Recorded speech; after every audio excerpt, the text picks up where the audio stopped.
What is up, family? It's your boy D coming right back at you with another one. Right now, as you can see, I'm back in the studio and band passes are on the list. Since I did the last few videos about band passes, people keep giving me inquiries about band passes, so I figured I'd just throw them all in one video and try to go over the basics of all of them, and hopefully this will fulfill anyone's curiosity about band passes. Not to prolong the video any longer than what it has to be. I'm just going to jump right off into it. And first runner up is going to be the fourth order band pass. Specifically, the questions that I got about the fourth order band pass was, could you put multiple drivers inside of a fourth order band pass enclosure? And the answer, of course, is yes, you can do this. As you can see right here, I have the standard or typical fourth order band pass you would see, which would be one sealed chamber, and then you got one ported chamber. This is the classical definition of a fourth order band pass. Of course, you can do this a lot differently. As the next scene will show, you can also have a dual chambered fourth order band pass where you still have a sealed section and a ported section, and this is the characteristics of a fourth order band pass. Regardless if it has 1, 2, or 3 sealed chambers, as long as you have sealed chamber coupled with a ported chamber as typically a fourth order band pass. Moving on, we're going to get an aerial view of it, and this is just a simple schematic of it. I don't have any measurements here because this is not for tuning purposes. This is not that type of video. This is just to point out the different type of band passes and to answer a few questions that someone left in the comment section below. And that'll kind of wrap it up for what I have for you guys for fourth order band passes, and we're going to be moving on.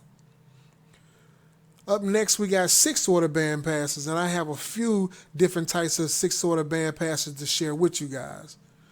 The first runner up is going to be the classical sixth order band pass, whereas you would have two different chambers and one driver. So here it is, you have this ported section, this chamber is ported, and this chamber is ported, giving you 2 ports with 1 enclosure. And that's typically what you would see in a sixth order band pass, and that is the classical characteristics of a sixth order band pass. Moving on. And right here, what you see is a dual chambered sixth order band pass, highly related, closely related to the dual chamber fourth order band pass. What you have here is basically, if you were to cut this in half, you still would have one driver with 2 ports. One driver with 2 ports, which is characteristics of a sixth order band pass. Whereas here you have dual chambers, or you have dual drivers, and each driver has its own 2 ports. This driver over here has a port over here and a port over here, and this is a port in the middle. So basically what you have going on is that these 2 ports are tuned to the same thing. They don't have to be tuned to the same thing, and the one in the middle also can be of different frequency. So basically what you can have here, this can be in essence a 40 hertz, this can be a 50 hertz, and this can be a 60 hertz port, if that's how you would want it. And this band pass will perform very optimal across those 3 frequency bands. And that is one of the perks to having a dual chamber sixth order band pass. Moving on. All right, so if you come over here, what you would have is a sixth order band pass, and this would be considered a series sixth order band pass. So what considers, or what makes, or what is the characteristics of a series sixth order band pass? What are the perks of it, and how can I build one? Well, I'm gonna give you an aerial view of it, and you can kind of see it in more perspective. So basically what you have here is this driver sitting off inside of this chamber, which is ported to and tuned to a certain frequency that goes off into the front chamber, which is ported and tuned to a certain frequency as well. As you guys know from my last or previous videos, anything in series, when you look at something being in series, especially in terms of electronics, which is basically right here, you're talking about sound. But anytime you're looking at the word series, we're dealing with audio. Basically, or typically, what you would be doing is lengthening. You're lengthening something. You're connecting something end to end, whether you're connecting batteries, whether you're connecting voice coils, or in this case, we're connecting ports. So what we're doing is this port here, or we're connecting chambers. I should be more specific when I say that. We're connecting chambers. So what we're doing here is this chamber exits here, and it goes into this chamber, and it exits here. So the flow of air is from one chamber to another chamber, and it only has one exit. This is the characteristics of anything that's pretty much in series. If you were to think about the series wiring of a dual voice coil subwoofer, you would take the positive of one voice coil and you would connect it to the negative of another voice coil, and then you would connect and giving you in essence one longer wire. It's just one longer piece of wire.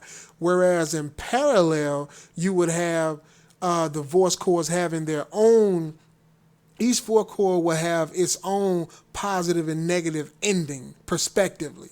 Kind of like if you were to go back here, when we was talking about the classical 6-order bandpass, this would be in essence parallel. Why? Because each chamber has its own exit.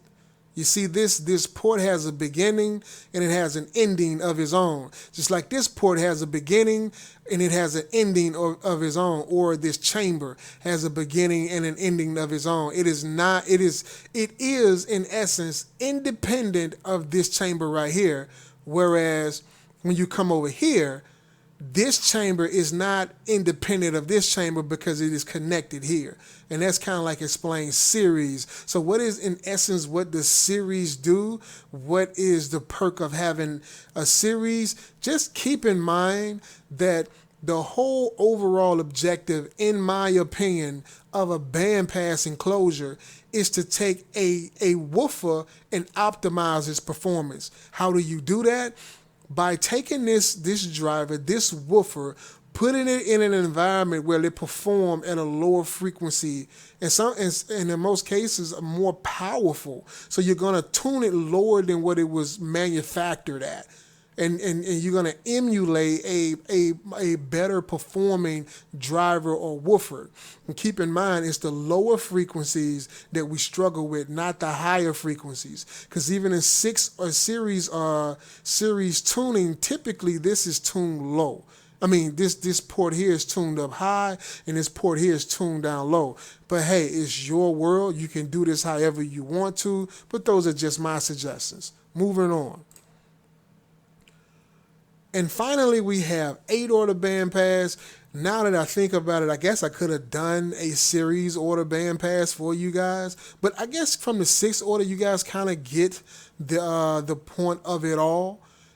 And this is basically the same 8-order bandpass that I had in a previous video. Hope I ain't pissing nobody off by showing you this again, but I just wanted to put it in here to bring things in full circle, that you do have an array of different types of enclosures, and that's pretty much my piece on that.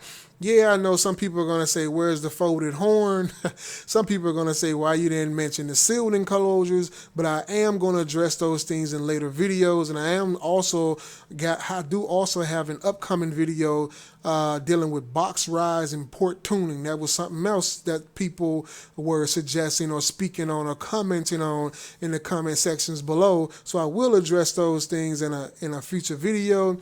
But as of right now, I'm going to wrap this thing up.